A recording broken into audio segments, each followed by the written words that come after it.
Good morning, everybody. Yes, we are here. We are live and we're ready to take you through your Tuesday morning. It is the 22nd of June, the worst day of winter is supposedly over, although, I don't know, you ask me, July and August are always like a son of a bitch, especially that August, you know. My birthday month that I hate so much because the wind blows and it's cold and the winter's still not fucked off. That's how I'm feeling. So, welcome to the show this morning. We are joined by Sia Sangweni and we are joined by Sam Lehoko, who we haven't seen for a long, long time. How are you doing, Sammy? Lekker. How are you? Thank you so much for having me on the show. I don't know how you guys do it. I don't know how you wake up this early in the morning. It's bizarre. Yeah, no, nobody likes this early morning feeling. You know, you just get used to it. That's all. You just eventually go, 6 a.m. Like this morning, I lay in bed and I was curling up like a child, just going, please don't make it 5:30 yet. Please don't, please. But it did nothing, right? The gods were deaf to my pleas, so I just had to get. Well, I'm 3 hours ahead of time for work, so hey, that's a good thing. Well, I know it. Isn't it nice though that you can get your day started before everyone else? Yeah, no. I'd love to still be sleeping, to be honest. Yeah. So what's been happening with you? I mean, let's just reintroduce you to people who might have forgotten how we all know each other and kind of where we last crossed paths. And it's been a while since I spoke to you. In fact, I got a message from you about 2 months ago, saying that you were back in the swing of things because we wanted to put you on the TV show, and you'd been really busy and you'd been all over the place. So what's been going down? Give us the story. Give us a little synopsis of what's been happening in your life. Yeah, well, I mean, many years ago, it was TV and radio. That was pretty much it. Late nights and lots of travels. Right. And then I had my 2 kids, you know. That'll put a break on the travels and the parties and the... Definitely. Yep. Well, you'd actually think that it would, but for me, it actually didn't, you know. But fast forward, you know, I think that everything just got a lot for me. And about maybe 4 or 5 months ago, I took a bit of a break. I went to do some soul searching. And I realized, that I'm addicted to everything. Love, sex, drugs, alcohol, absolutely everything. That's the discovery I had made. And this is what it's led me to. So now I'm just on a completely different path. I'm trying to really get to know Sam, get to know what I'm good at, get to understand what it is that I want to do, what I want to do differently, and what I want to do better. All right, so if you're addicted to everything, wouldn't that be good? Because that would mean you're addicted to life. And if you're addicted to life, then you should be full of bounce and full of joy, and everything you do should be exciting. And I don't see that as a problem. Plus, I see these people who claim that they're addictive personalities, and it's so funny. We've got this psychologist who joins us every Monday called Dr. Hanan Bushkin, and he's terrific. And we're actually talking about this exact thing next week. I didn't know this when we started talking to you, but he's going to talk to us about addictive personalities and whether or not that's a thing, and whether it's an addictive personality or whether it's a person who just keeps making bad choices and then making excuses for themselves. Because I don't know which one it is, right? I'm not a psychologist, but when you say you're addicted to everything, I mean, that sounds to me like someone who's just passionate about life. Look, I mean, for me, it's never been anywhere in the middle. You know, it's either black or white, high highs, low lows. That's how it's always been for me. And I might have to actually agree with you. It's people who have really experienced almost everything that life has got to offer. But here I am realizing that for a very long time, my life became very unmanageable. I was all over the place. I didn't even know, as crazy as it sounds, I didn't even know how to engage with people. I didn't even want to deal with feelings. I mean, I lost my dad about a year ago, and here I am sitting, not even having known what the concept of mourning is, you know. So yes, I think you've made a great point. How did you feel on Father's Day? I mean, did it hit you then? Was it something that crossed your mind? Look, G, I'm still kind of avoiding that particular topic. I'd like to, see myself as a mom and a dad for my youngest boy. So it was more about me, not so much my dad, because it is tough. I'm still learning to deal with the very tough emotions. I'm still learning to deal with pain. I'm still learning to understand pain. So it was tough to an extent, but when people go away to find themselves, or they do the soul searching stuff you're talking about just now, I get the distinct impression, I'm not saying this is the case for you, but I get the distinct impression with those people that they're totally self-indulgent, that like everything has to be about them, that they need to, they're actually just creating a story within a story so that they'll feel important and that they can feel necessary and needed, and it's all so super self-indulgent. Do you not sometimes worry that might be the path that you're going down when you do this stuff? No, that was me, spot on. Self-obsessed, self-righteous, self-centered, everything self. That was me. I've admitted to being somebody who... Obviously, you can't be like that when you're a mom, It's impossible. Like you have to put your kids first, because first of all, society's going to look at you funny if you don't. Second of all, that is your intention, unless you're an awful person. And third of all, it's very difficult to change the laws of nature around. I mean, there isn't a mom, unless she's a psychopath in the world, who'll put her kids after her. The kids go first. The kids get what they need first. And I suppose for many people who are not parents, that's a difficult thing to understand. But you know what I mean, right? When you're a mom, but Gareth, kids first. I would also disagree with you, because for some people who need to take time off, it's not taking time off necessarily, but it's more like pressing pause on things. And so many people exist in so much dysfunction, it's almost a hamster wheel, and they just need to get off that and reset things there before they find a more healthier rhythm for them. So I don't think for some people it's just a narcissistic cop-out. I mean, I don't, Sammy, I'm not questioning your motives. You know you better than I could ever know you, and I mean, even someone who does know you well doesn't know you as well as you know yourself, hopefully. Otherwise, what have you been doing for these last whatever over many years?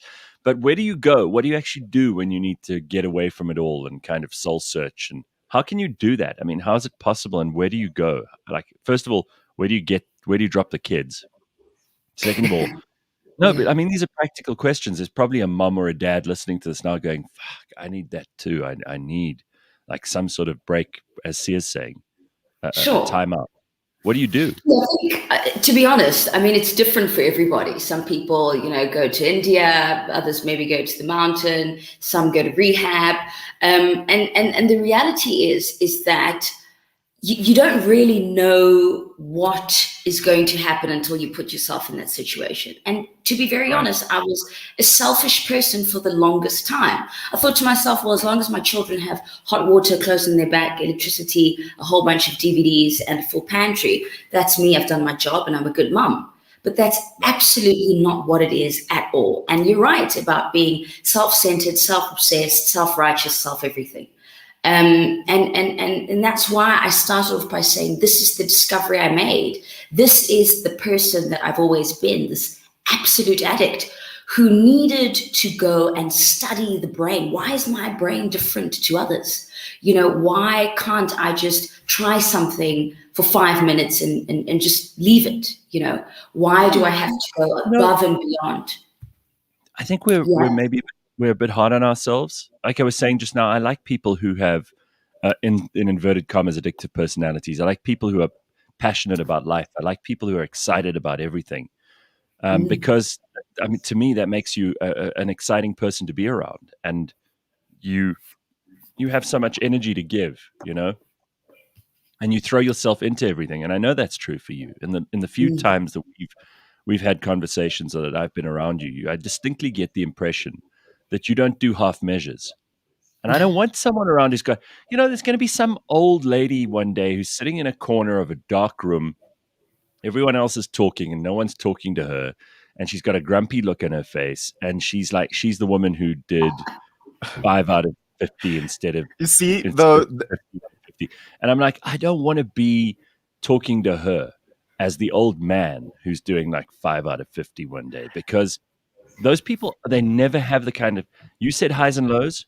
I'd rather have some of those highs and lows, thank you very much, than be one of those ordinary people who just kind of does the bare minimum, and they're like an organism. They stay alive, but they never really have that chocolate that they shouldn't, or they never go to that party that they shouldn't, and they never do the bungee jumping, or they never really push themselves because life's too scary. You see a lot of that with this pandemic, man. You know what I mean? See, the downside to that is those type of people are the people who, when you have gone out for dinner, they go, let's just stop somewhere just for one drink. Then we stop for one drink, which becomes 11 drinks. Then you think you're done for the night. And then as we're all going home, they go, actually, you know what? Cape Town is only one flight away. And then you go, oh, you know what? Fine. Next thing, you're dragging yourself back to work tomorrow morning doing the walk of shame. Aren't those the coolest people to hang around with? And I'm certainly not trying to get you going down a dark path. I think you need a happy medium. Yeah, I mean, what were you actually addicted? Like, did they diagnose you with any kind of addiction, and did you do any kind of rehab for something, or was that just in your head?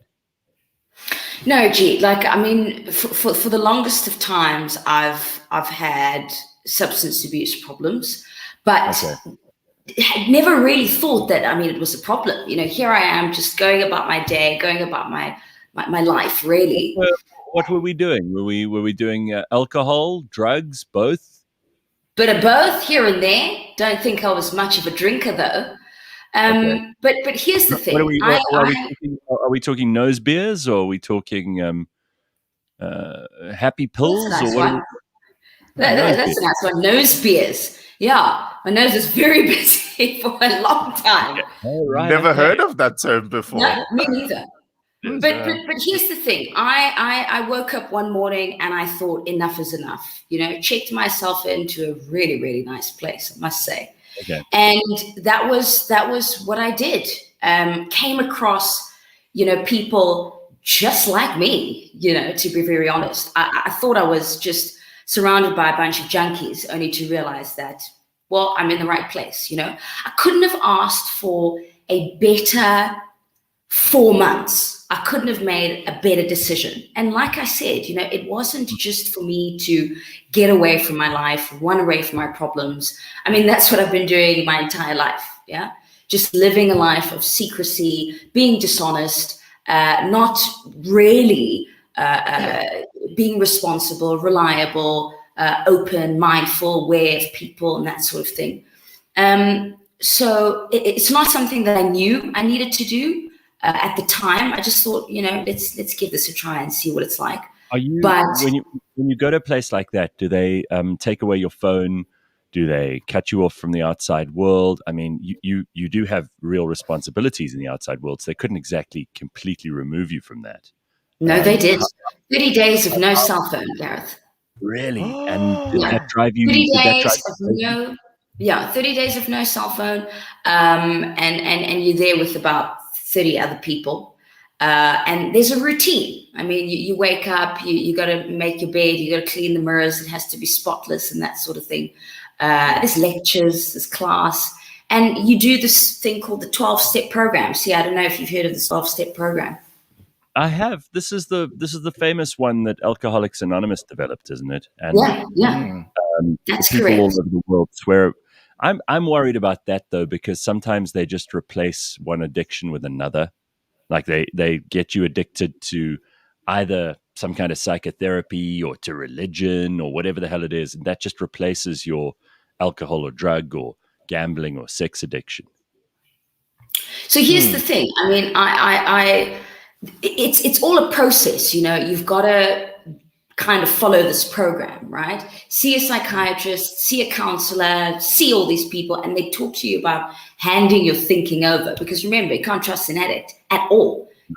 Say, fuck you, we're going to make decisions for you. And the thing is, I mean, I don't want to bash psychiatrists. Everybody has a place, and there was, I suppose, a need for that, but I did not respond well to the medication at all. Right? But this is part of the process. You're in there, you're in a safe environment, I suppose. Look, I didn't want to now become addicted to something else, you know. Yeah. But you've also got to trust the process. I think that the first thing that I had to do is say, I have a problem. I'm surrendering, I'm powerless over drugs and alcohol. I'm just going to hand it over. You guys take care of me, right?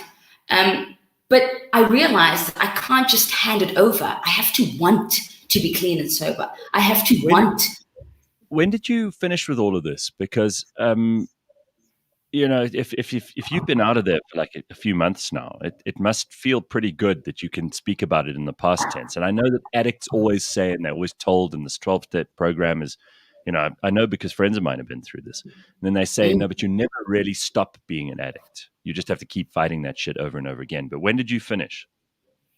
So I went in at the end of November, and I was there for a month. I did primary for about a month, and then I did secondary for 3 months. It was never meant to be as long as it was.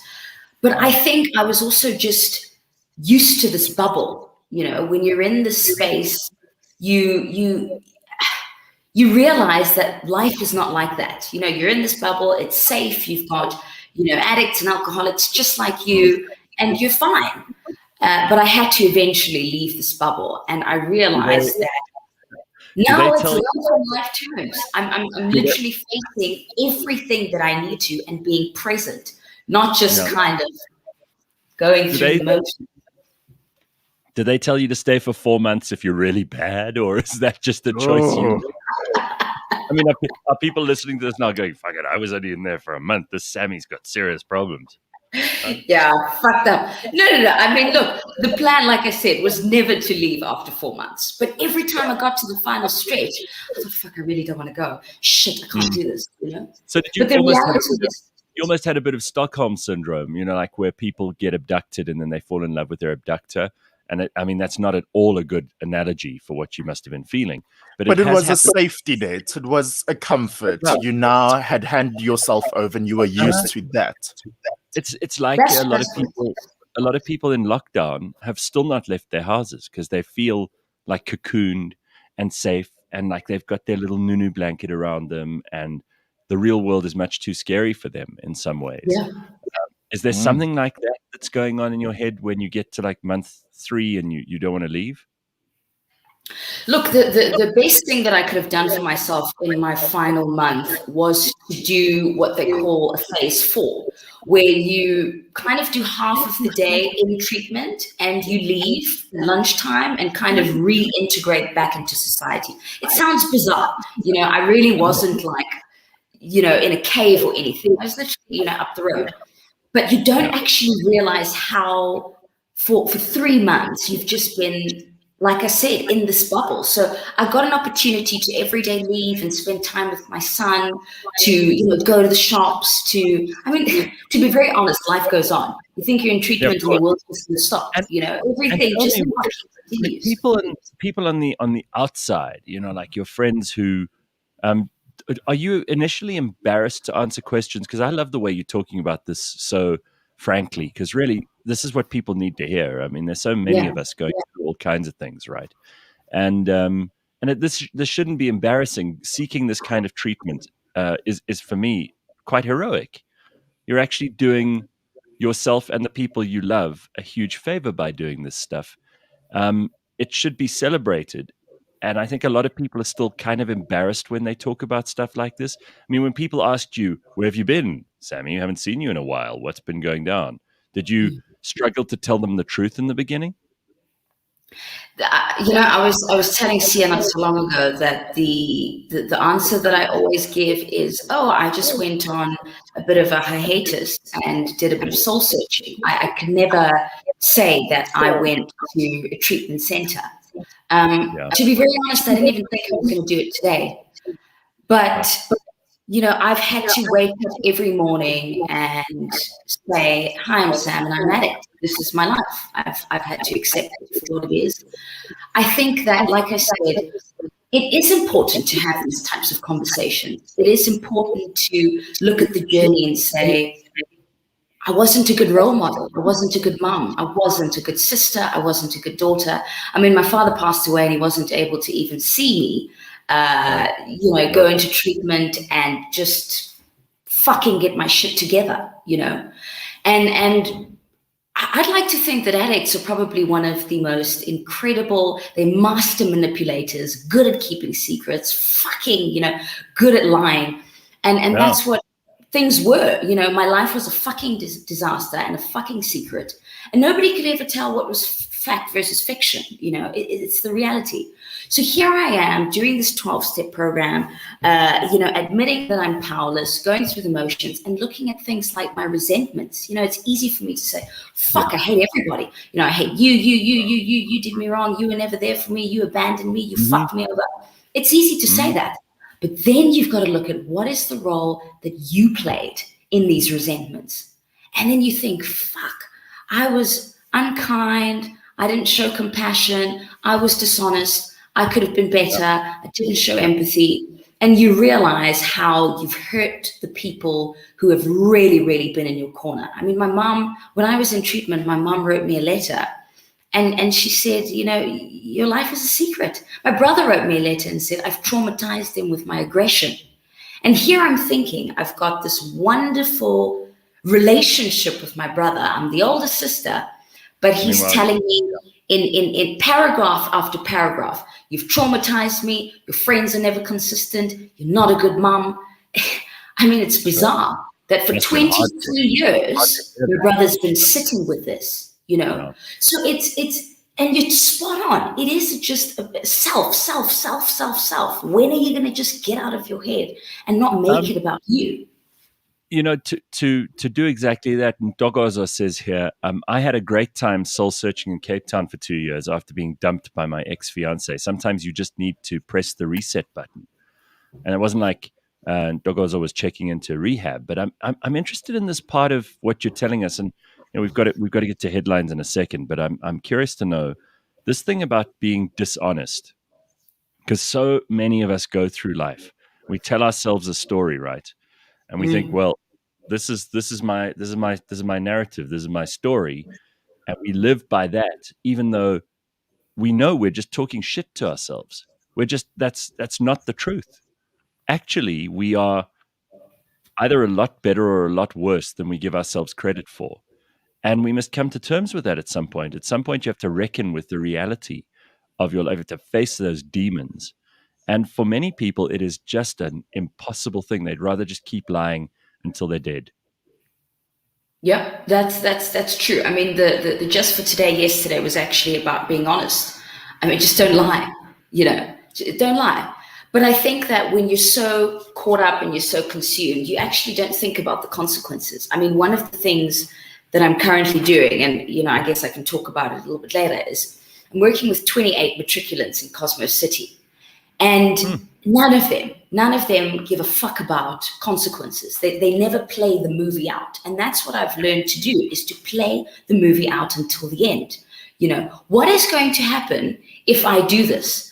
And that's what I love about having to have worked on my anger, is to learn the concept of equanimity, is to really, no matter what happens, the feedback that you get, the shit that you face, good or bad, you take a step back and you just really think about it, and that's what I wasn't doing for the longest of time. So, I mean, not only am I studying the brain, learning about the dopamine and the serotonin and whatever, I'm learning about other people. I'm really learning about just how to engage with others.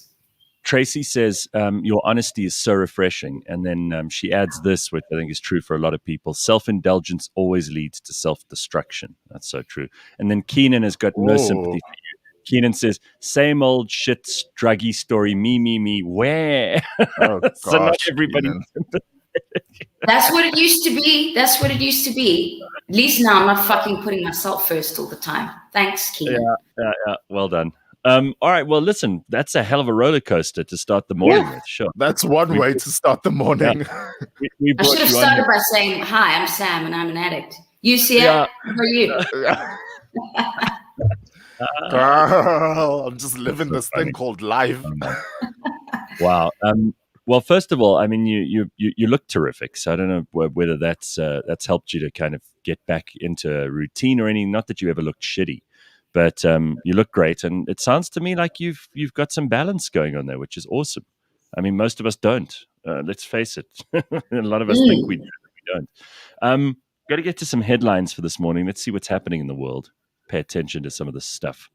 They found these 21 miners who were killed in a mine shaft in Orkney in the northwest, and this happens every now and then, and people are like, well, 21 people. If 21 people were found in a house, it would be headline news for 6 weeks, and we'd want to know who owned the house, we'd want to know who lived there, we want to know what happened. But illegal miners, these zamazamas, are found, 21 of them dead in a mine shaft, and we're like, yeah, it happens. It's just unbelievable how there's this huge contrast between the way that we treat people who are dirt poor and who are trying to scrape together a living in an abandoned or illegal mine, and how we treat everyone else in society. They turn out to be Lesotho nationals, and families have identified the remains of their loved ones at a government mortuary in Klerksdorp. The body count is 21, as I said. The burnt and decomposing bodies of the illegal miners were found outside a disused mine shaft last week. They had been killed by a gas explosion at an abandoned shaft. They also informed the Lesotho government. The number has increased now because a lot of people have arrived, said the Lesotho Consul General. Horrible story. This stuff happens more than we would like to know. Yeah. And it's just frightening to think about that. It really is. The UDM is going to take SAA to court, or rather Pravin Gordhan to court, for selling 51% of SAA to a consortium which is held by ANC cadres. Bantu Holomisa is having none of it. He said Takaso Consortium, that was announced as a strategic equity partner for SAA just the other day. He says that's absolutely unbelievable, and it's not with these guys taking this over legitimately. So Bantu has pointed out the deal sounds amazing for SAA, but there's been no clarity on it, and he wants to know what's going on. They say they're putting in 3 billion rand, which is in an airline is nothing. It's not nearly enough to keep it going for long enough. And he wants some clarity. So but let's also see. This 51% is this gift that keeps on giving, and not in a good way, because then you end up finding out, oh, well, this stake is owned by this person who's related to this one, and then also was in the ANC way back when, and now they've all banded together and then is linked to the president, and then you go, oh, okay. Well, it's dodgy, right? It's that sounds about as ethical and decent as the kind of person who's lying to themselves the whole time. The ANC's lying to itself. I see this second headline for this morning. Paul Mashatile has put out a statement saying, "We will build an ethical ANC that acts against corruption without fear or favor." Have we heard that before? Okay, sir. He actually said this. This is the line. The ANC will follow in the steps of the Chinese Communist Party in building an ethical organization that deals with corruption without fear or favor. You mean the Chinese Communist Party, the ones who spread coronavirus all around the world because they lied to us in the beginning and said, no, this is not human to human transferable. The CPC, this Chinese Communist Party who also got the WHO in their thrall and said to them, if you don't say nice things about us, then we'll kick you out and we'll stop funding you. The Chinese Communist Party, who allowed people to travel outside of China with the coronavirus and spread it all over the world, killing some 3 or 4 million people, as the count is at the moment, but welded people into their apartments in Wuhan in order to stop it from spreading there. That's the ethical organization that you want to use as a template, Paul Mashatile? Are you insane? Have you lost your mind? That this is the comparison you actually want us to compare you to the Chinese Communist Party? I mean, birds of a feather, right? So he says he's the guy, of course, behind the party's finances, and he says the ANC is seeking to root out corruption and regain the trust of its members, not the South African public at large, just its members. I think your members have your trust because they're all part of the network of patronage. That's something you don't need to really worry about, Paul. Anyway, he says, we share deep bones of friendship and solidarity with the people of China. He's now gilding the lily. Listen to this. Although our countries are continents apart, although we have very different histories, there is much that we have in common, and there is much we can learn from each other. Yeah, how to lie to the world, how to protect your party before everything else. Keep doing that. That sounds like a great idea, Paul Mashatile. Moron. Really, what a moron. I wonder how many people this statement went through before they decided it was fit for the public, because no one thought, should we really go out and say this? And at this point, I mean, for the ANC, it's time to just prove with their actions, not through words in a statement. Yeah, it is. It is time, and we'll see if they can live up to that. I don't see any indication that that's going to happen. And then this is just, again, making me think, who can you trust? If Paul Mashatile says, no, we want to be more like the Chinese Communist Party, then you can trust us. It would seem not. But here, a federal judge in the U.S. on Monday dismissed most of the claims filed in a case suing former President Donald Trump after security officers forcefully cleared peaceful demonstrators outside the White House last summer. Turns out they didn't forcefully clear a whole bunch of protesters outside the White House last summer. You remember when Trump was accused of creating a photo opportunity when he went to that church? Remember that? And there was this huge outcry. And they're like, Bible and the whatnot. How can Donald Trump move peaceful protesters with force and violence just so he can do a photo op? Well, turns out none of that was true. Turns out the whole thing was nonsense. As Donald would say, fake news. Who do we believe? Now, what we've been told for the last year, Donald Trump is a liar and he's the guy who you shouldn't believe. Well, it seems everybody who was saying that to us turns out that they're the liars, and maybe he wasn't as dishonest as they said he was. Anyway, the district judge of Washington dismissed the majority of claims filed against Trump, explaining in a 51-page opinion that the accusations that the ex-president and several of his top officials had conspired to clear a path were too speculative. These allegations, taken as true, do not show sufficient events, conversations, or documents indicating an agreement or meeting of the minds among the defendants to violate the plaintiff's rights based on their membership in a protected class, she wrote. So Donald Trump gets off on those charges because it turns out it wasn't what they said it was. Nice to know. Nice to know. The damage is done, but there we go. And while we're in North America, the Mexican president said this week, he is Andrés Manuel López Obrador. He said on Monday that he was going to condemn a shooting, a spree that had killed 14 innocent victims over the weekend in a crime-plagued border state. Everything indicates it wasn't a confrontation between rival gangs, but what else could it be, Mr. President of Mexico? I mean, when that many people, 14 innocent victims, get killed, isn't that gang violence where people get caught in the crossfire? You would think, right? He says it was a cowardly attack that phone your abuela, Sia, and ask her if she's okay. You know, my abuela was so confused when she was just making some tacos. She heard these bang, bang, bang. There's such racial profiling going on here. And then she said, oh, I must put down my machatas. Oh, my God. Yeah, this is Mexicans are going to be upset with you for this, but let's carry on. Quiet now. Apparently, he said, this is the president of Mexico, it was a cowardly attack that took the lives of innocent people. He had instructed the Attorney General's office to lead the investigation into the murders, and he said they are going to look at the details of this. The individual who is captured with a long weapon of exclusive use in the army will appear before a judge. So clearly people with military and paramilitary weapons.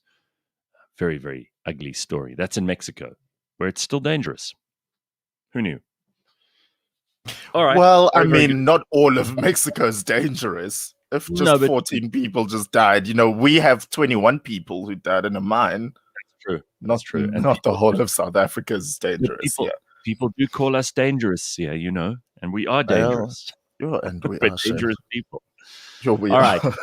we're going to turn our attention to JJ Cornish now and get an update on what's going on the continent of Africa. So we're going to catch up with JJ in Africanalysis, which is our bi-monthly feature, which is brought to you by the Johannesburg Business School.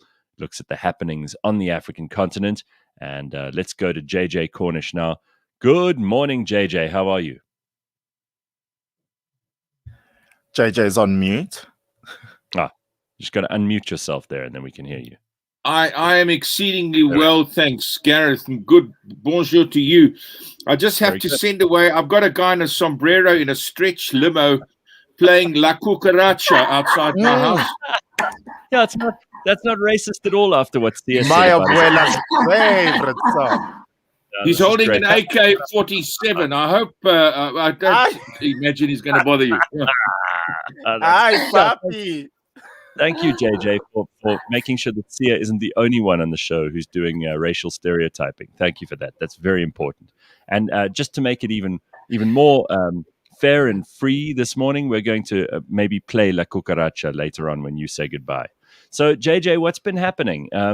Africa is never a boring place, and this week, like any other given week, full of interesting news. Where do you want to start? Well, it's so interesting. I was looking last night, and suddenly this story comes up with Africa, and South Africa is going to be the hub for this, to start making COVID-19 vaccines. Fantastic news. We have Emmanuel Macron saying he's delighted. Well, of course, he went to the launch of a facility when he visited here 2 weeks ago. The WTO head, Ngozi Okonjo-Iweala, is saying that, yes, this will be South Africa. It's a joint venture with the World Health Organization and the African Union. And Ngozi Okonjo-Iweala is saying that we could have hubs in Senegal and Rwanda. But the question you always have to ask when you deal with an African, particularly an African big idea, is when, how long, when are we going to get these vaccines? And, we have 40 million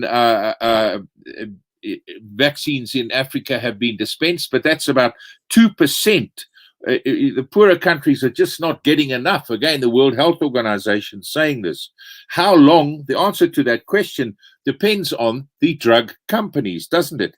When are they going to transfer the technology and the know-how? When are they going to waive the intellectual property rights? All of them are saying, yeah, well, okay, we're going to do it. The fact is, nobody has come up with that yet. Now, are we going to have Joe Biden forcing companies like, he can do it, Moderna, force them to do it? Will he do that?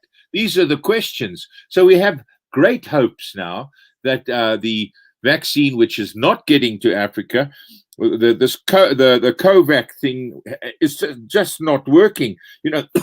They said they would do 2 billion doses by the end of 21. To the 80 countries, poorer countries that's supposed to get them. Well, that's not happening. So we have to make it ourselves. Cyril Ramaphosa, our president, is right in that regard, but we just have to see when it's going to happen. And we're waiting. The COVAX thing, at least several African countries, I can think of Uganda and Zimbabwe, saying they're running out of the vaccines in COVAX. Here in South Africa, well, we seem to be going along and vaccinating, but, still the wrinklies of getting vaccinated. And it's in fact, whereas in other countries, Germany, Britain, 12-year-olds are now getting the jab. So, there is no equity. When they talk about vaccine apartheid, it's a very well-chosen phrase. But good news, I would have to say, for South Africa. And maybe it'll mean that we can become a hub for other vaccines as they get developed. Good news for us. Of course, this is good news, but we've got to remember that it is due entirely to the hard work of these pharmaceutical companies that we even have these vaccines at the moment. And you don't just take someone's intellectual property away just because there's a need in the world. Otherwise, they're going to stop doing research and development, and we may not have vaccines in the future because we then we chop these companies off at the knee before they can actually spend the money that it takes to do the miraculous job that they've done. And no one deserves more credit than the pharmaceutical companies, because it's thanks to them, not thanks to governments, that we have the incredible rollout of vaccines and the incredibly fast turnaround of vaccines that has happened in the last 12 months. And it's all good and well for governments to say, well, we're just going to generically develop your vaccine in our own territories, and we're not going to pay any attention to your patents and your intellectual property. But that seems to me to cut off your nose to spite your face, because the next time we need them, they might be more reluctant or take a longer time to do things because we don't give them the money that they need to do it. I don't have swing a bat for Big Pharma at all. I believe that when they develop it, they are looking after themselves. I don't think that we are taking from them anything that they're not going to make billions from anyway.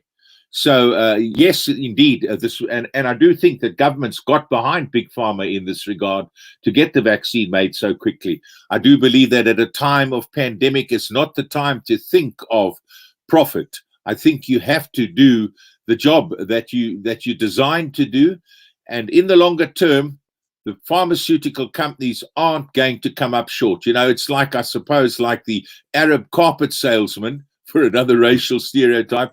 When they sell you that carpet at half the price they told you initially, they're still going to make a profit. So even though they weep and say that you're robbing me, I don't believe that to be the case, and certainly don't believe that a Big Pharma are going to cut themselves short or do themselves down. Well, then if I read you correctly, then all credit due to Donald Trump for Operation Warp Speed, because then that is what deserves the credit. No? Well, he and others, for that, in that regard, Donald Trump does deserve regard for Operation Warp Speed. I have no doubt about that. The fact is, though, that he screwed up the dealing with the pandemic and cost hundreds of millions of lives, is also to his eternal discredit. Well, I wouldn't say hundreds of millions of lives. We only had about 3 million deaths in the world. But yeah, okay. I mean, by hyperbole, I hear you. So let's talk a little bit about the other stuff going on. Are we still worried about this dam and on the Nile? Is there any development there? Because I remember just 2 months ago that was the big story, and Egypt and Ethiopia and the United States and the African Union were all involved in that. We spent a bit of time in the last few weeks talking about some of the other countries in the Horn of Africa, and you've enlightened us beautifully as to what those countries' roles are in that region and who their friends and who their enemies are. Is that still the focus of all the major African internal politics at the moment, or is it shifting? It certainly is a significant focus, and we have Somalia, Ethiopia, vaguely different situations. Egypt believes that its very lifeblood is being withheld or can be withheld if the dam fills and Ethiopia contains it. Sudan knows that it must play along to some extent because the dam will safeguard it from the floods, which are more damaging for Sudan than they are for Egypt, where they flood plains and leave alluvial deposits that become growth fields. But the thing in Ethiopia right now is, of course, the election. They voted on Sunday, and it went peacefully. And it's Abiy Ahmed's, the prime minister's, greatest test since becoming prime minister 2018, winning the Nobel Peace Prize, and not since then behaving like a Nobel Peace Prize winner for his very, very tough crackdown on opposition in Tigray. It was armed opposition, so you can understand a certain toughness, but he now is denying that there's hunger, some are saying famine in Tigray. And the electoral board, which is the electoral commission in Ethiopia, actually warns his Prosperity Party against undue and unnecessary involvement in the elections. The UNHCR chief, High Commissioner for Human Rights chief, Michelle Bachelet, when that session opened in Geneva, spoke about the ethnic tensions in Ethiopia, and they were considerable. And there's deadly violence, she was saying. Of the 547 constituencies in Ethiopia, more than 100 of them did not vote 2 days ago because of the security situation. Tigray being one of those. Oromia, the most populous of them, people there called for a boycott. And many of the opposition groups are maintaining that they were prevented from campaigning. But the election did pass clearly, and we have an African Union observer team headed by Olusegun Obasanjo, the former Nigerian president. So, we wait to see. It'll be a couple of weeks, I think, before we get a final result there. But it is the absolute or the most important test of Abiy Ahmed's leadership. Now, one of the things that we love about having you on, JJ, is that people get to hear about all these far-flung countries and places like Djibouti and Eritrea. But I wonder if it wouldn't be worth looking at some of our more proximal neighbors, perhaps, places like Botswana, which I think is a fascinating country to look at. They've got a small population. They seem to have dealt with coronavirus quite well by comparison with other countries. They've got a currency which outperforms ours. They've got enormous alluvial diamond deposits, and they've got great mining operations in Botswana. It's also a largely unspoilt natural wilderness, and their government is quite interesting too. Do you think that Botswana is interesting, or is it just me? Because perhaps we should cover that. Hugely so. Next week I will do Botswana for you. I know Botswana well because I did some business there. In fact, when I left newspapers, I thought I might become a newspaper magnate, and I brokered the sale of a newspaper in Botswana. So I made a bit of Tom that way. But I did learn that for all the democracy, etc., the Botswana government is quite a spiteful bunch. I don't actually know many governments that are not spiteful, though. But I'll be very happy to talk at some length about Botswana tomorrow. Botswana, of course, very bravely took in a lot of South African refugees during the apartheid era and paid the price for that. They were attacked physically, literally bombed from the air by the apartheid forces. And of course, that Sunday being World Refugee Day, we have disturbing news that there are record levels of displacement of Africans. 32 million Africans are displaced, either as refugees or living as internally displaced people. That number is up from 29 million 2 years ago. But it's very big. 10 countries have 88% of these refugees, and all of them come from conflict areas. We think of Nigeria, we think of Central African Republic, we think of South Sudan. And 7 of them have sort of countries that lean towards autocracy. Sub-Saharan Africa has 26% of the refugees. The High Commissioner for Refugees is saying 18 million people in this area are quotes of concern. So it's disturbing news in that regard. And I wish that we in South Africa were just a little bit kinder to refugees. We have a less than glorious record of treating refugees in our country. Absolutely. And we know about the xenophobic violence that happens in certain parts of this country, which is a deep embarrassment to us. JJ, it's always good to see you and, well, to hear you this morning and to get an update from you on what's going on in Africa. We will no doubt check in with you very shortly, and we'll cover, among other things, Botswana, which I think will interest many people. But thanks again for your time and for your insights. Always a pleasure. Thank you very much. JJ Cornish in our African Update, Africanalysis today. And JJ is brought to you by the Johannesburg Business School. Every single week we get to focus on, or every second week we get to focus on Africa and on stories that are going on this continent, the things that affect Africans most. So there's some interesting stuff to ponder this morning. We also are joined this morning by Sia Sangweni and by Sammy Lehoko. It's always good to see Sammy. We haven't spoken to her since, the days of Touch Central. That was like 4 years ago or something? Whoa. Huh? Whoa. I'm getting old. I just realized I'm getting very old. Well, you look don't you worry. All of us are getting old. Sia, have you decided on the Botox yet? This is very important. Botox, a puff, a slip, a pull, a tug, all of it. Maybe I should do that soon. Yeah, just not treat myself an early Christmas present. Why not, Sia? That sounds like a good thing. Look, I'm still going to be at the office for the rest of the week doing the show from here, and I've actually decided the one key thing that I miss the most about being at home is my ring light. Oh, is that what you need? Yeah. Wow. I'm trying out this new camera this morning, but I don't know if it works or not. No, You like I'm both are looking looking lovely. You both are looking really, really good. Trust me. Yeah, but I feel like I look all pink and like a pig. I wonder if it's this light. no. The lighting. Let's see if this is any better. Wait, hang on. Oh no, that's even worse. Right, That's that's like a worse. cool blue. That's also not great. That's about the best. Or I could switch it off and then you. No, I What do you prefer think? number 2 actually. Okay, let's try again. That's Number so- one. Number one. You like number 2, that one. You think that's That one's better? good. That one's Okay, we'll really do good. that. See, I need to figure this shit out. Otherwise, I'm going to look horrible. And God alone Number knows. 1 is that lighting at home affairs or when you go to get your visa done. Just Yeah. it's a no. When they usually take your passport photo, they use that number 1, right? It's just it floods your whole face with light. Horrible.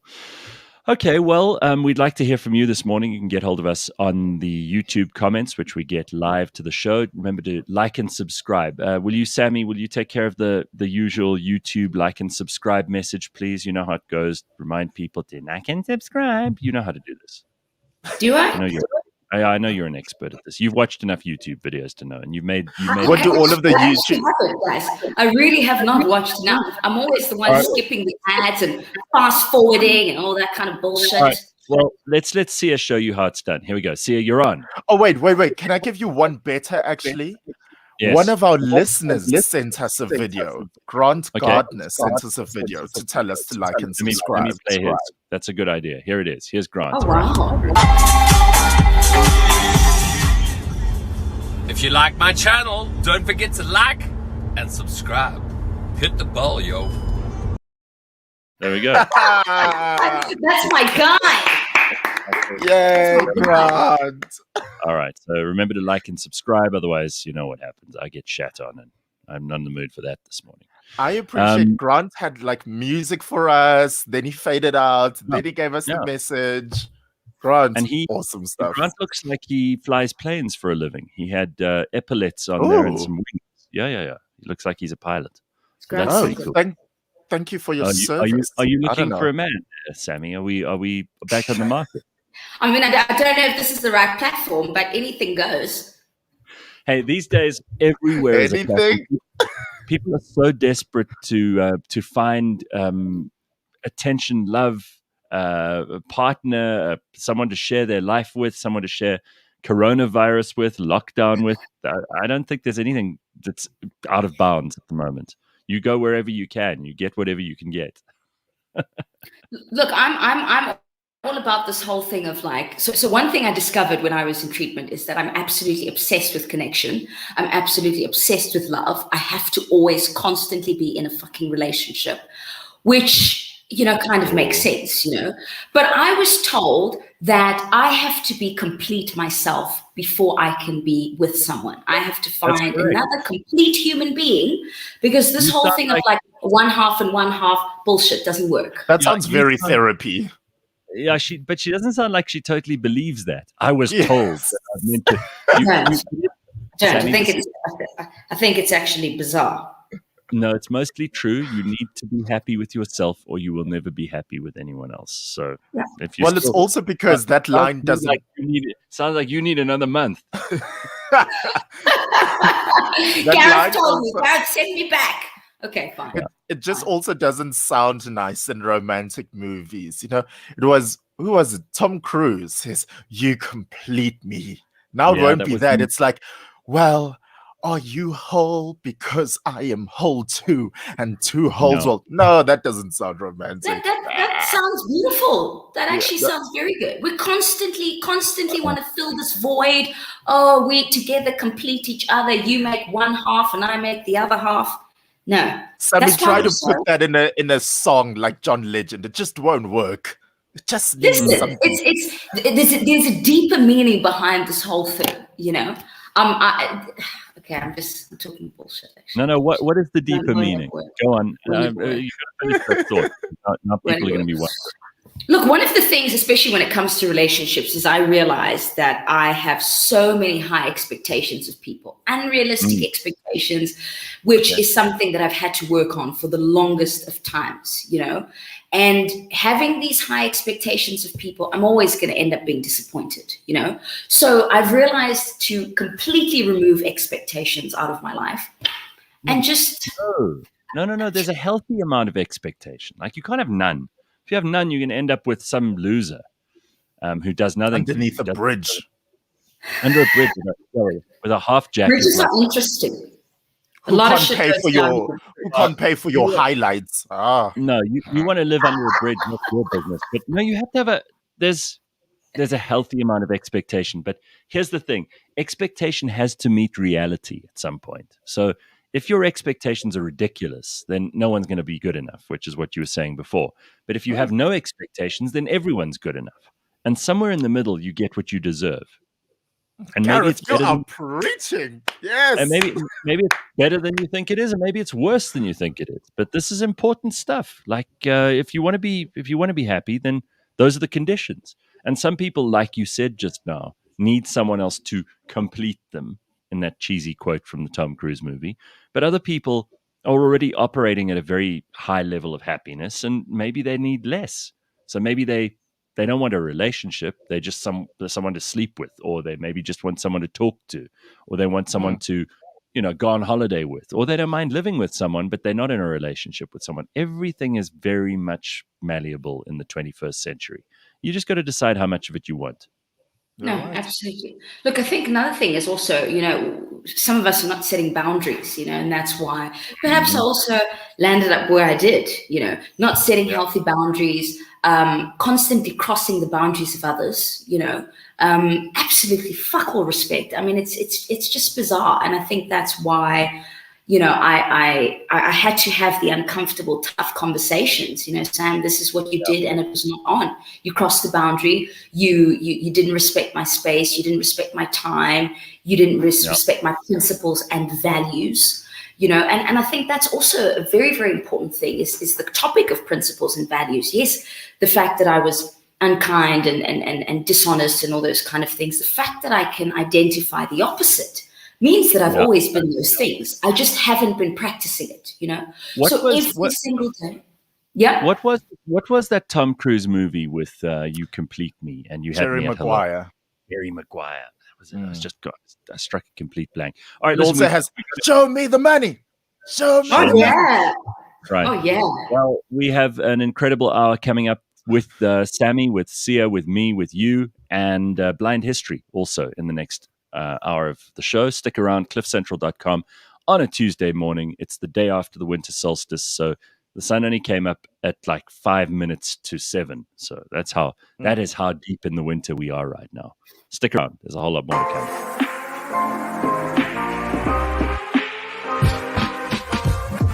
This week on Auto Central. This person drives a Peugeot 307 automatic, and they just want to know what fuel is best for their vehicle. Well, I mean, let's first off say, unless you are going to drive like a bat out of hell and you want a marginal difference, small difference, the difference between 93 and 95 is not going to be anything to write home about. Catch Auto Central, SA's #1 motoring podcast, every Monday at 9 a.m.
Just because it's about technology, connecting your business to the rest of the world doesn't mean you need to send rockets to space and use complicated solutions.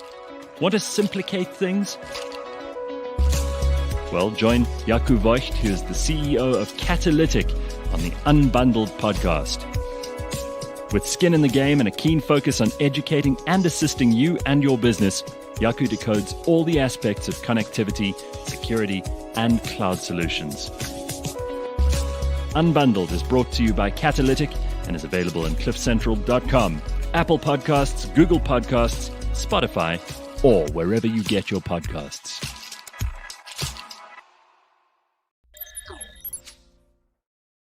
Good morning. Welcome to cliffcentral.com at just after 7 o'clock on Tuesday, the 22nd of June. And if you're listening to the podcast, it doesn't really matter what time of day it is because you're listening when you want to. That's what makes it cool. Sam Lehoko is with us, as well as Sia Sangweni, and we are here to look after you for the next hour of the morning. There's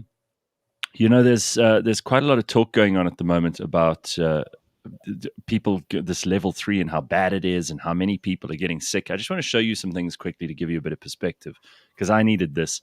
I was starting to fall into the trap of starting to believe that because I heard of a few people I knew who were sick, that it was suddenly much, much worse. And that's happening. I mean, obviously and people only tell the stories of the ones who are very sick because who wants to hear a boring story about someone who is fine? And I've seen a lot of people who have been completely asymptomatic through the course of this coronavirus, but they've had it before. They've tested and they've had it. So here from Duncan McLeod, who's pretty good at this stuff. Duncan shows a graph here. He says the third wave is looking a lot less deadly than the first two. So here is the first one is daily cases. So you can see the third wave is about equivalent to the first one at its peak, but it's nowhere near as high as the one in December last year. But here's the interesting one, the deaths. So this is according to Stats SA and all the latest information that we have. So you can see back in July of last year, that was the first wave. Then in December, January, that was the second wave. That's definitely a peak, but far, far fewer deaths here where we are now. So don't believe the hype. Although there are lots of people getting infected right now, very low death rate, which is good. And we want that. I don't know how anyone could hope for the opposite. I don't know how anyone's sitting there going, I wish it was higher.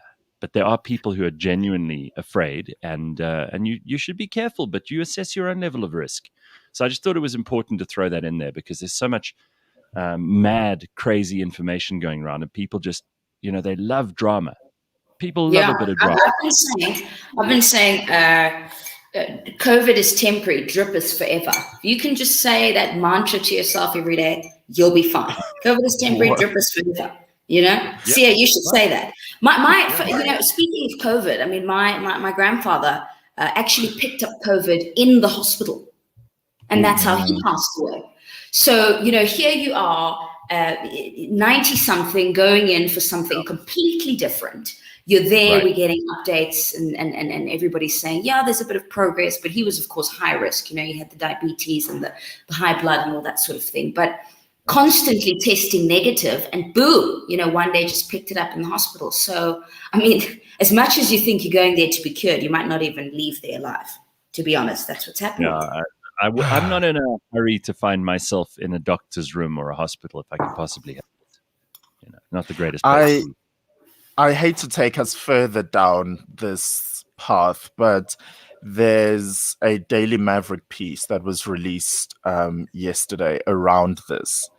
And there was someone who was cited in the article who says, just take this in if you want to or not, saying, if the vaccine pace is not substantially increased, there will be a fourth wave of infections by December. And then they continue to say, there will be between 20 and 40 waves before we are all vaccinated. This is South Africa. Adding that at the current pace, it could take 10 years to completely inoculate South Africans. Well, you know what? Oh, well, I'm just done with this. Who wrote that article? Yeah. It was Daily Maverick. No, but who's the author of the article? I'll tell you who they cited. Finter someone. if we're still going to We'll go between track that 20 and person 40 down. waves, then I'm just gonna, cough right this in is my the- throat if but that's this is going to be also- the case. This is reality. I mean, we are going to have, because, viruses don't just disappear. Yeah. They come back in different forms. Flu hasn't gone away for thousands of years, and flu is not going to go away. Doesn't mean that you have to adjust your entire life, walk around with a stupid mask on forever, not touch other people, not go anywhere just because there's flu in the world. We have to be reasonable and realistic about this. This is not the end of human life on Earth. It's not like you need that vaccine if you're not a vulnerable person and you're not particularly upset and you think you might have had it already. Chances are you probably don't even need the vaccine if you're young and healthy. There are people who do. They must get it. That's my concern. So they quoted Professor Francois Venter, who's from Wits University. That's my concern. I know I'll be fine. And, but now I think if we're still going to go between 20 and 40 more of these things, then it's like, well, yeah, how are my grandparents going to be doing? How are my parents going to be doing? That's who I'm really concerned about. Yeah. Right now, I just want to send them those old school tapes, and they better be practicing their New Zealand accent and their British accent. We're going to highlight it. All of a sudden, Zod was going to become Ethel, and Ethel's going to say, I don't know how I made it out of England, but I'm here for my jab. Right. She's from Harlem all of a sudden. What drives me crazy is like people who are into, they give you a constant update. I mean, if I go onto Facebook, which I try not to do much anymore because it's really dreary, but you have these people who are giving you like daily updates on their family, and their family's battle against coronavirus. And I'm like, I don't need to know this shit. It's not interesting to me. You got people who are putting up their blood oximeter readings every morning. And you're like, come on. Do you really is that how self-absorbed and uninteresting your life is? That this is what you do every morning. You wake up and you give us your pulse oximeter reading. I mean, please don't. If you're doing that. When I went to get a COVID test a week or two ago, I mean, I was even told, the thing that tells you whether it's negative or positive. I mean, the guy even said, take this as a souvenir. And I thought to myself, fuck, are you expecting me to post it and tag the company? And I got a certificate and everything. Do you want me to frame this thing? Do you want me to post and tag you? I mean, it's bizarre. It's absolutely bizarre. So we're even being told, like, take this, carry it with you, treasure your results. I know someone who has been. Let me just see if I can. I don't know why this camera's moving now. See, being a YouTuber is very difficult, Gareth. Look at us now. Look at us. What is happening? I know someone who has gone for. She's been for 5 of those tests, and she's just desperate to find out she's got coronavirus. There's no other way to put it. She's not going because she's worried she's had it. She's almost willing herself to get it because she feels left out.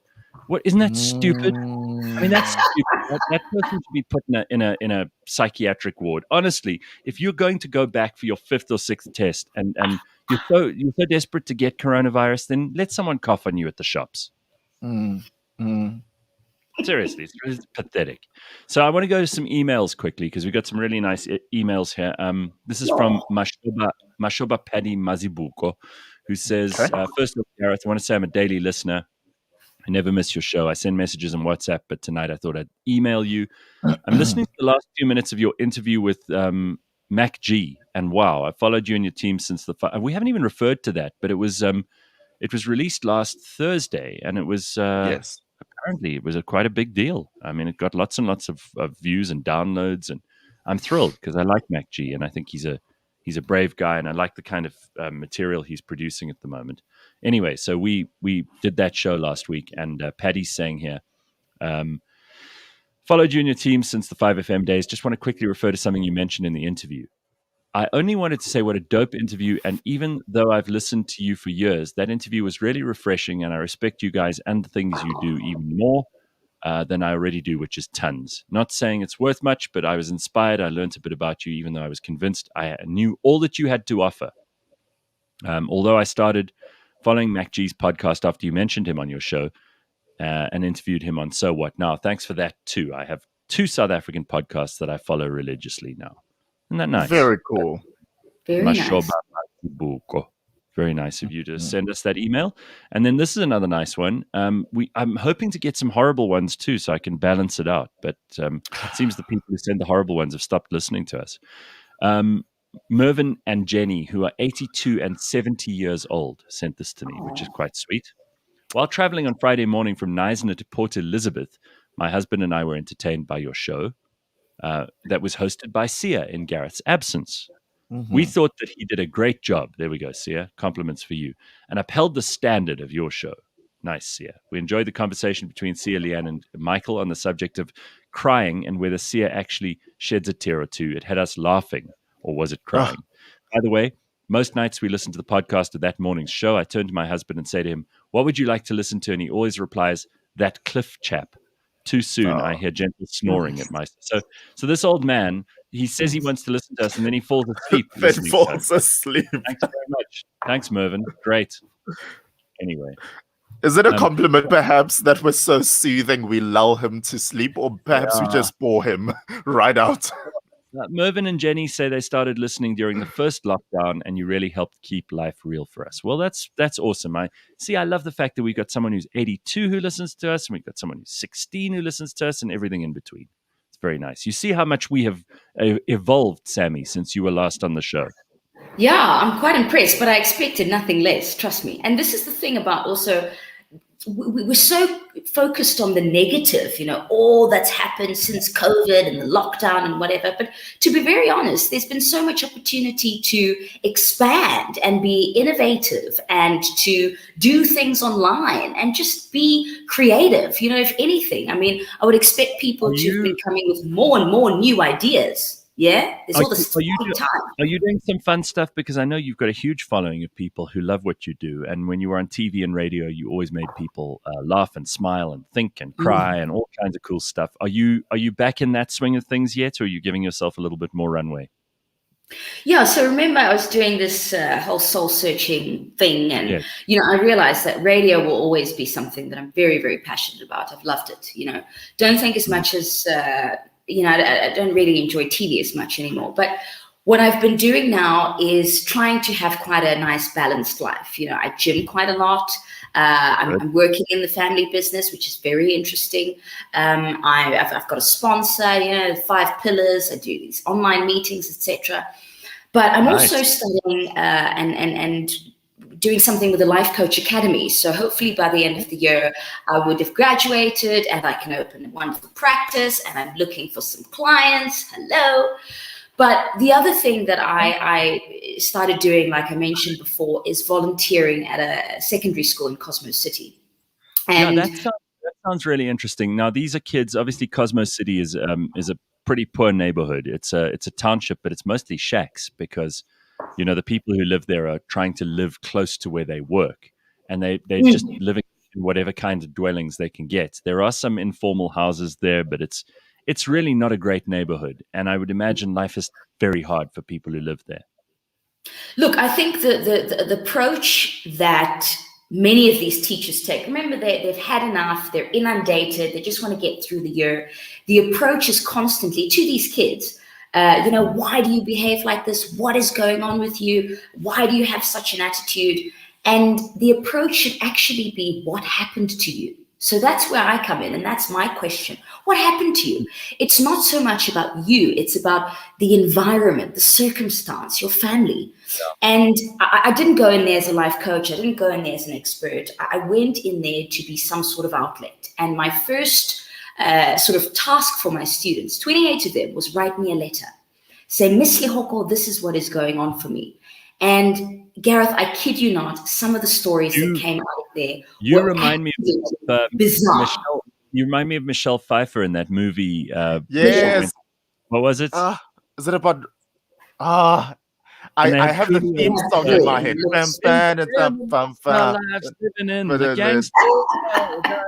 Yeah, baby. What was it called? Was it about debating or poetry? No. It was a school in like a New York neighborhood, like Washington Heights or North Harlem or whatever. And she was the teacher. Dangerous minds. Dangerous minds. Yes. That's what you're doing. Yeah, Mr. Fillion said so. So listen, we're living in a world where we're not going back and really understanding, you know, what happened, you know. So I do find this process really fulfilling. I find it, you know, fun at times, but it's also really sad. I mean, here I'm sitting and thinking, look, I come from a very political background. You know, my father was passionate about education. My father dragged my mom to the UK to study in Manchester. And now it all comes out, you know, that I too am passionate. I have this ardent way of engaging with young people, you know. But tell us a little bit about your family background. I don't actually know the story, so this is going to be news to me and probably to a lot of us. Tell us about your family. Okay, so my mum and my dad, like I said, you know, worked in politics for many years. My dad was in the forefront of COSATU, also a teacher. Worked in the Department of Education. Mum worked in the presidency, also in Parliament. And I think that with everything that was going down, just the bullshit, they said, no, we can't do this and we can't be a part of it. And I think for the longest time, as much as I should have had some sort of interest in politics and the history of my country, I just absolutely didn't, you know. And I was so different from all my brothers, you know, both my parents, in fact, you know. And when my dad passed away, the penny dropped for me. The penny dropped, and I needed to live this legacy. I needed to continue the story that my father had started writing, you know. So I think what we forget is that it is about young people. I think that we need to encourage young people to be a part of change and transformation, you know. Or then sometimes I wake up and I think, fuck, I think we should just wipe this middle generation out and fucking start from scratch. You can't do it genocidally like that. Put a reset button. Fuck. But, you know, it is just because we like Katy Perry music and we want to be on TikTok and we like... Yeah. You're talking about... It proves that I'm not young anymore because I don't know what young people like. Right. That's it, baby. That's it. But you know, I've really been enlightened by just this journey that I've started walking, and maybe I should refer back to Keenan's point earlier. You know, but same old druggy story, me. You know, that's what it was. You know, but now it can't be me. You know, it has to be about. And sometimes it's not even really about people. It's just about being present. You know, understanding this whole concept of connection, you know, human connection, connecting with people, because, you know, I like to preach this whole thing. Oh, the opposite of addiction is connection, you know, and for the longest time, that's what we haven't been doing. We're not connecting on an emotional level. You know, I in one of my lectures, I did this thing called a life wheel. CNG, you should try it out. It's just literally a wheel divided into different segments. Right? It's divided into different segments, you know, business, career, studies, recreation and fun, finance and wealth, you know, all sorts of things, spirituality. And you literally on this life wheel make a dot as to where you are in that, you know, sort of facet of your life. And then you obviously connect the dots afterwards. The whole idea is to balance your life, to see what's, you know, areas of your life you've been neglecting versus what you've been giving too much time to. So maybe I'm not as spiritual as I should be, and I'm paying more attention to, you know, fun and games. That's what I was fucking doing for all my life. But the point is, when it comes to love and romance, it's not just about being in a relationship and, you know, having a one-night stand and feeling loved. It's about, am I willing to receive love from the world? You're about to upset Sia. You're about to upset Sia again. Yeah. He thinks life is about one-night stands and no. Isn't about one-night stands. Maybe on a Thursday. And landing some kind of rich person. That's all Sia wants, is a rich man. Girl, you better call me the Cape August, because I am riding those bicycles. Where do you find them? These rich old men. Come on. Yeah. Do you think I love the Wednesday fish and chip special at the country club? No. I'm there to scout. Sia wants more. But honestly speaking, I mean, it really is about, am I willing to am I open to accepting love from the world and the universe? And am I also willing to give love to the universe? You know, and I mean, I don't want to get too deep into this whole thing, but it's just incredible how much I've actually been missing out on. How I've just been missing out on beautiful friendships, on experiences. Sammy, you've learned a lot. I have. You've gone deep. You've gone deep. Okay, let Should me ask you this. Should I also write a book? What do you think? Should I also fucking go and write a book? Write a book. Yeah, do it. It's easy. Here's something I want your opinion on. All right, so you know Victoria's Secret have decided that Victoria's Secret make the world's best lingerie, and for a long time, whenever any man has gone overseas, he has had to stop at Victoria's Secret with all kinds of measurements written on a card, and he's had to buy his girlfriend, wife, or both a set of the sexiest lingerie that he could find.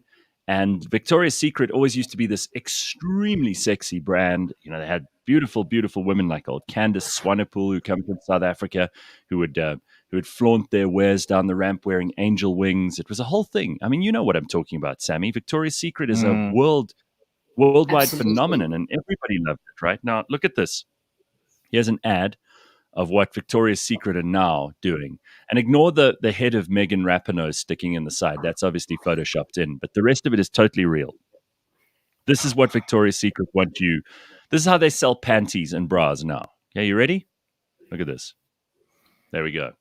Okay. So that is, and the reason that Megan Rapinoe, the soccer player's head, is sticking in the side with the purple hair is because she has been recruited as an ambassador for Victoria's Secret. Now, these women in this picture are all to someone beautiful, okay? And beauty is totally subjective. So there are a lot of people in the world who find a lot of other different people very attractive for different reasons. We don't have a universal standard of beauty.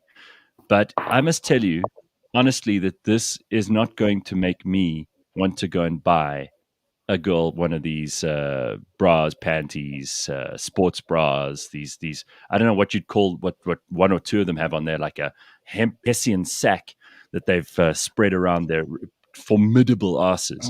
But I this is not the kind of advert that I think is going to do Victoria's Secret any good. I know what they're trying to do. They're trying to seem woke, trying to seem like they're all inclusive. But the reason it was sexy is because they used to have these extremely sexy girls doing the ads. In my opinion, sexy.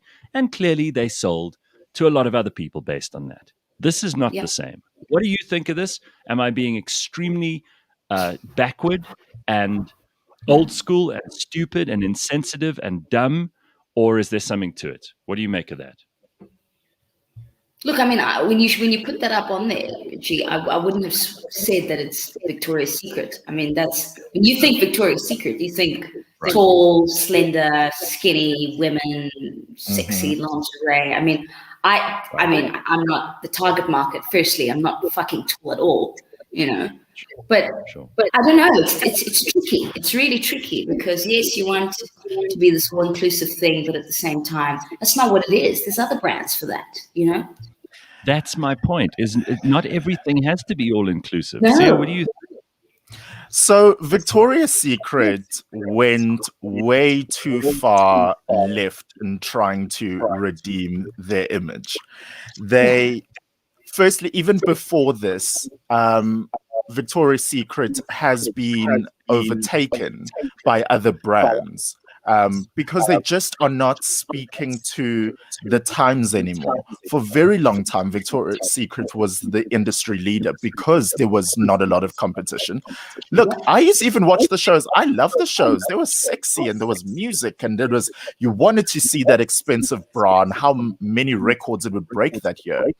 But now more and more brands are coming to play and they're speaking to different people. What they have wrong with this, so they've now called this new campaign the VS Collective, and they've put together different people, this Megan Rapinoe, Priyanka Chopra, to represent everyday women. The simple principle of marketing and advertising in general is you have to be aspirational. Do I want to aspire to be like someone who looks like the girl next door? No. And I think size is the last of their worries, because someone who gets it right is Rihanna. She has a line called Fenty. It's all lingerie. And so contrast Victoria's Secret to Rihanna. It's still slightly plumper girls, but that is sexy. It's girls who have makeup on. It's girls who have their hair done. You see there's something aspirational to it. So I think the days of Victoria's Secret sadly are over. And they just are letting competition win. Well, these war elephants over here are going to trample. Look at that. It just looks like it looks so half-assed. But I do have to say a very big thank you to Victoria's Secret for helping me get through school when I was attracted to Tyra Banks and like the fabulousness of Tyra Banks. But then I go to an all-boys school and then they think I was cool. Meanwhile, I'm like, I don't care about the girls. I just care about like how fabulous the show was. So Victoria's Secret was like your cover story. Yes. No, but really, like, it's fabulous. I wanted to know about the models, Selita E. Banks, Alessandra, Naomi Campbell. I was interested in their lives. And then you go to an all-boys school, you talk about Victoria's Secret, they're like, yeah, she's so hot, right? I'm like, right. Sure, okay. Rest in peace, Victoria's Secret. Shame. Well, I thought we needed to see that this morning. We've got to get to Black History, but Sam, it's been really cool to catch up with you again, and I'm delighted that you are on the warpath and you've got stuff going on and you're helping out these kids in Cosmo City, and I think you should write a book. Frankly, it sounds like you've got a lot to say, and a lot of it might be the kind of stuff that many people need to hear. So I'd get onto that if I were you. And it's it's almost like journaling is now it's become a way for people to enter the world of writing books. And once you've written down your own thoughts and ideas, then you put it together into something else. And before you know it, it is a book. I think Soul and Sam. Century and Frank, y'all. Okay, let's not take it that far. Jeez. I don't know if you want to be Anne Frank, but I hear you.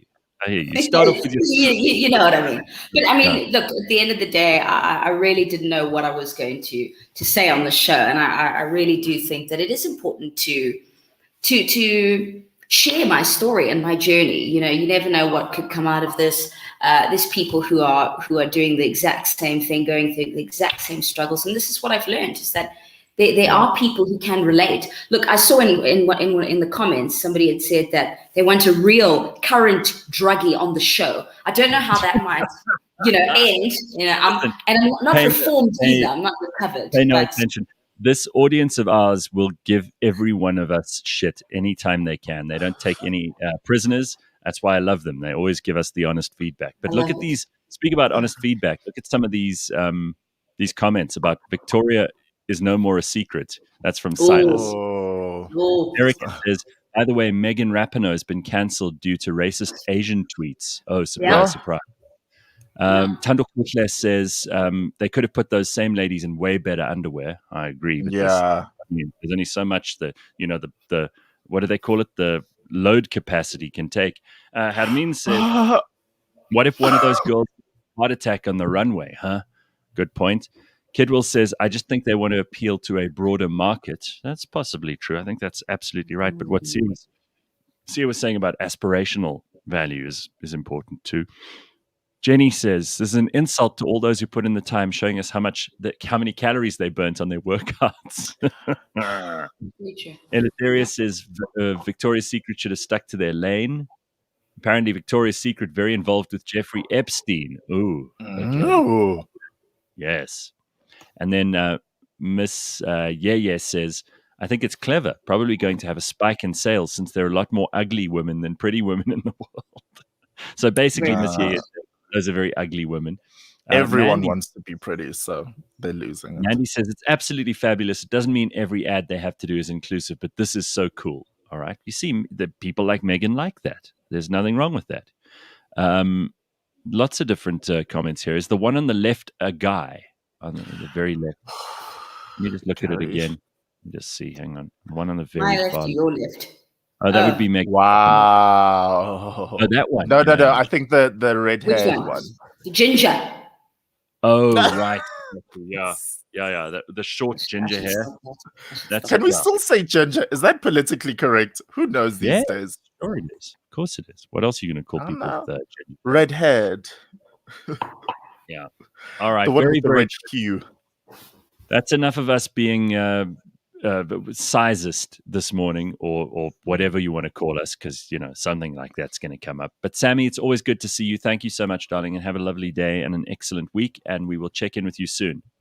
Absolutely. Thank you so much for having me. Thanks to all the listeners for keeping it cool. And you guys are doing great. It's been such an honor. Best start to my day ever. I'll see you soon. Right. Love you too. After the early wake-up call.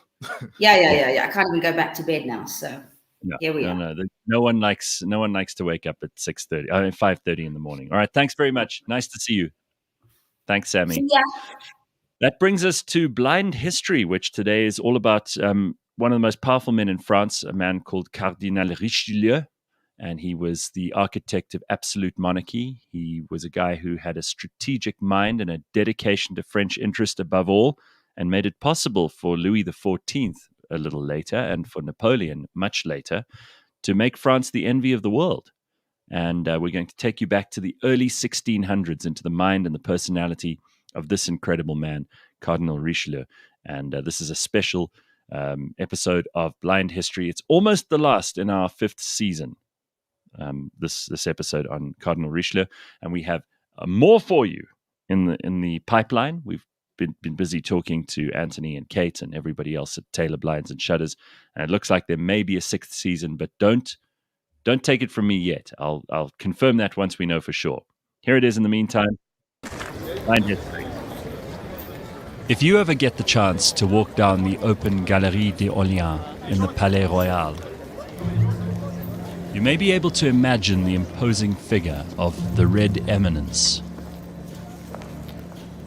His swirling cardinal's robes billowing behind him as his buckled shoes clatter on the marble floors, on his way to attend some great matter of state in service to his king and to France.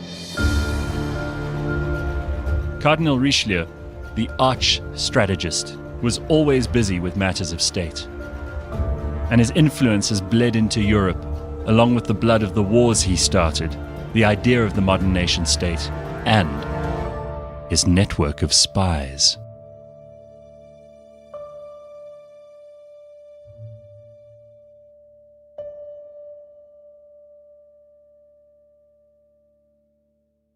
A note for this episode, there may be some annoying French pronunciations by me. I'm going to do my best to get them right. But since Cardinal Armand Jean de Richelieu was the founder of the Académie Française, I'm going to do my best to at least honor him by pronouncing things where I can correctly. And I'll abstain from Blind History. We're on to an episode about somebody who I've always thought was fascinating, and it was a suggestion from one of our listeners that we cover Cardinal Richelieu, who was the first minister of France under King Louis XIII.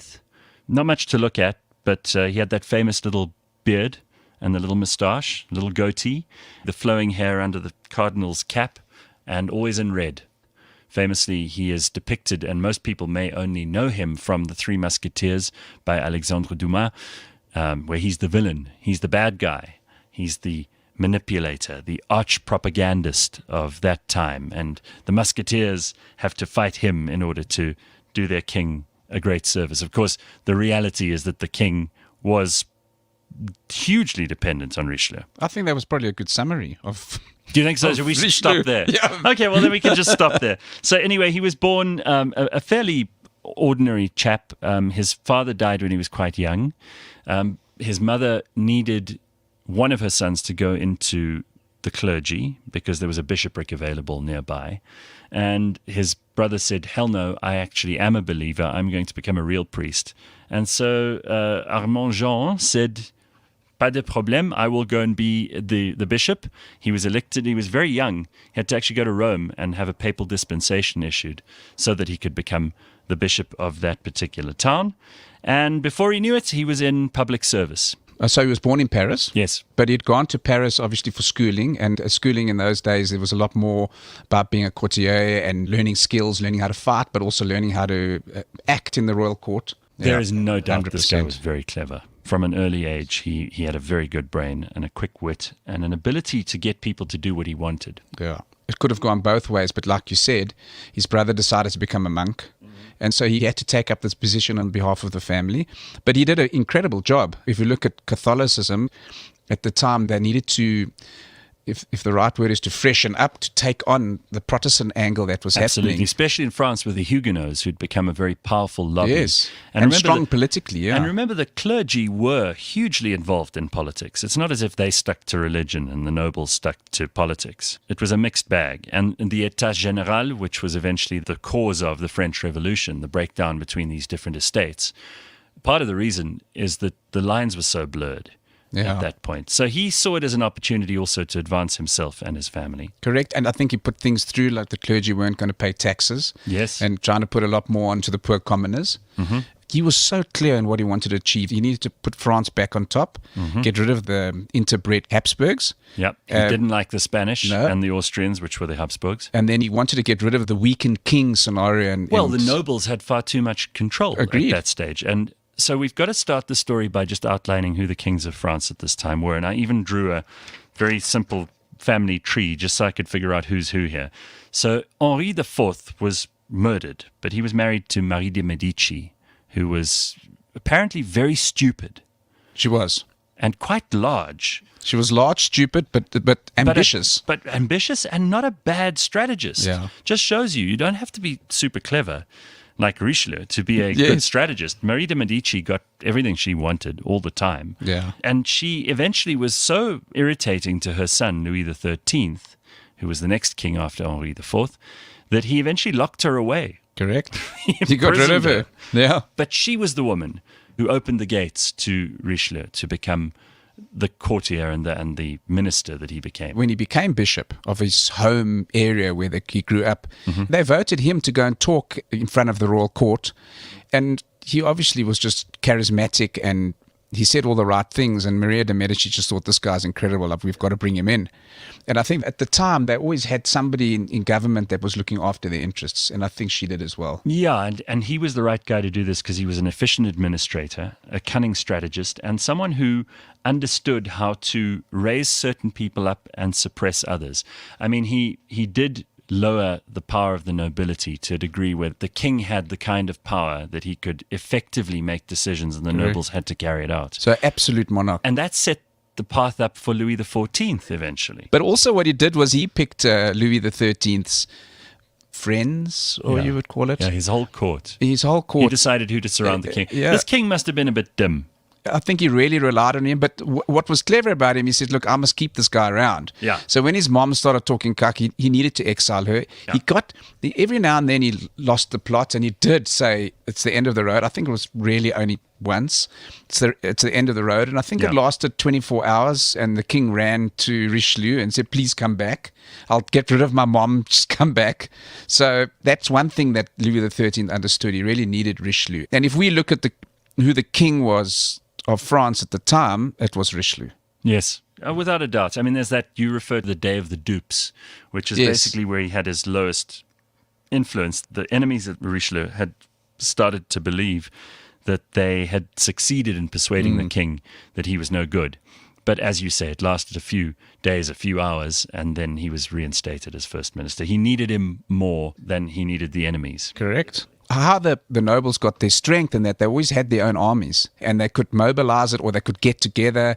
So what he did was he destroyed all their castles, just not the ones on the borders to protect against the inbreeders, but definitely in the other castles. And so they had no strength. Let's just mention here as a note to this that Anthony's not being unkind. The Habsburgs at this stage were the dynasty of the Holy Roman Empire, which was in Austria and in Spain. There were two arms of the family. They might have had three arms the way that they were intermarried. But they were so inbred, it's not unfair to say this, that some of these kings had chins that stuck out further than their noses. Some of them had cleft palates and ears on the back of their head, and not great. If you just look at pictures of the Habsburg, it's the chin basically goes down to the belly button. They had to be helped to eat. And you're right, the ears were properly unbalanced. There's not even, you're not stretching the truth. So his one problem was with the nobles, and as you've pointed out, he managed to destroy their authority over the king and concentrate the authority of the king, centralize the government. But he also took out the Huguenots. He was publicly very opposed to them as a strict Catholic and later as a cardinal, which is as a prince of the church. And they called him the Red Eminence because you address a cardinal as your eminence, and he used to wear red. Cardinals do that. And in France, he was on top of the pile. He was the most important man in France. But as much as he disliked Huguenots, he wasn't averse to making alliances with Protestant countries where he wanted to and needed to. So he issued some, I don't know if it's 100 or 170 treaties during his time as First Minister. And sometimes multiple treaties with the same country.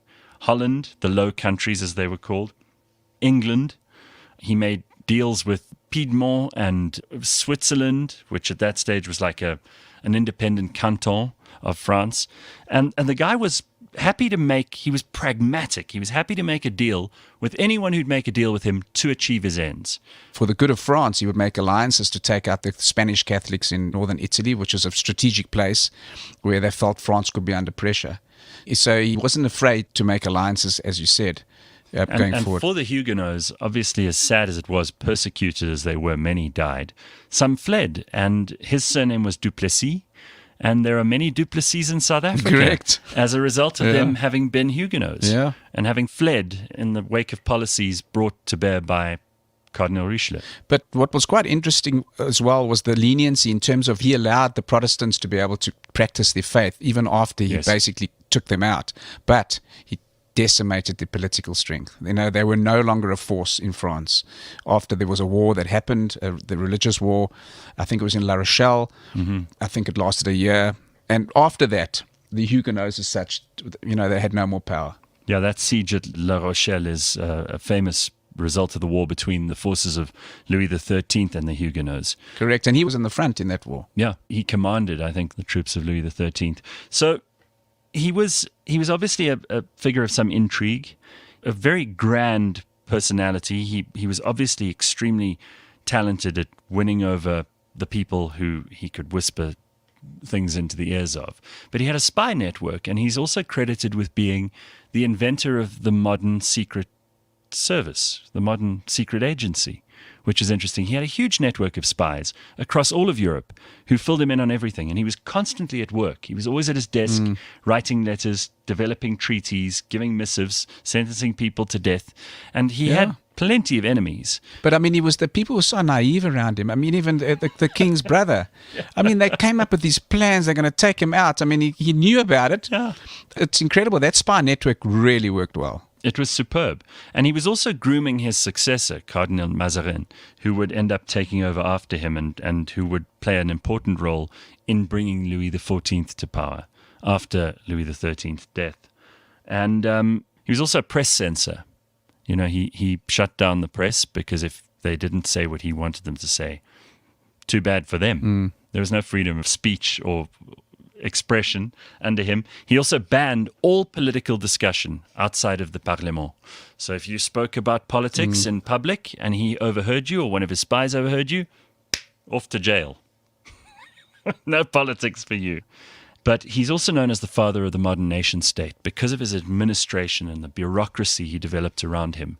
He was probably the best early example of how the nation state would develop after that. And his memoirs are, I think, the raison d'etat, the reason for the state, the purpose of the state. And he's supposedly the guy who coined the sentence, the pen is mightier than the sword. Correct, he did do that. That was one of his famous statements. But overall, I think if you look at all the countries around, even Charles I, who was a tyrant in England, he had the Duke of Buckingham, who was absolutely useless as a soldier.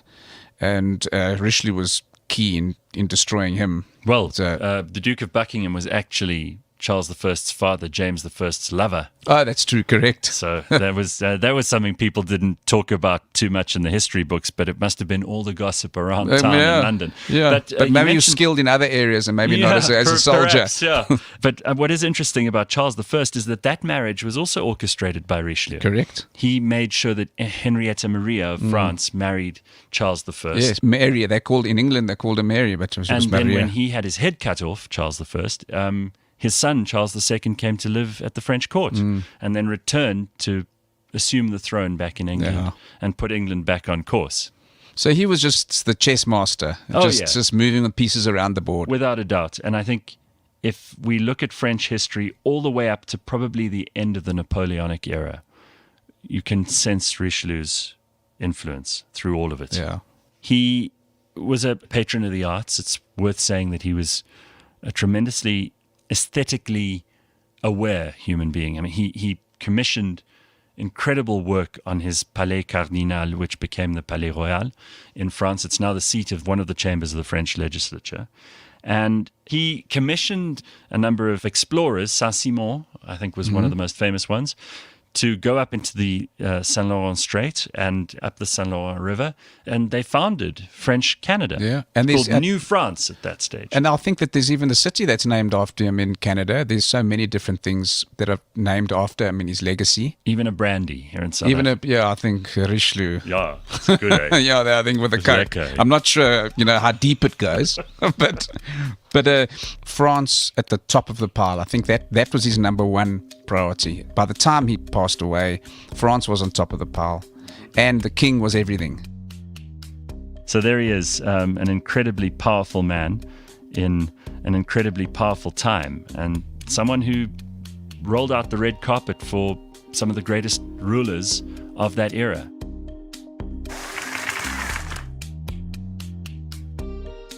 Blind History is brought to you by Taylor Blinds and Shutters. All the episodes are available on the cliffcentral.com website and app, as well as Apple Podcasts, Google Podcasts, Spotify, or wherever you get your podcasts.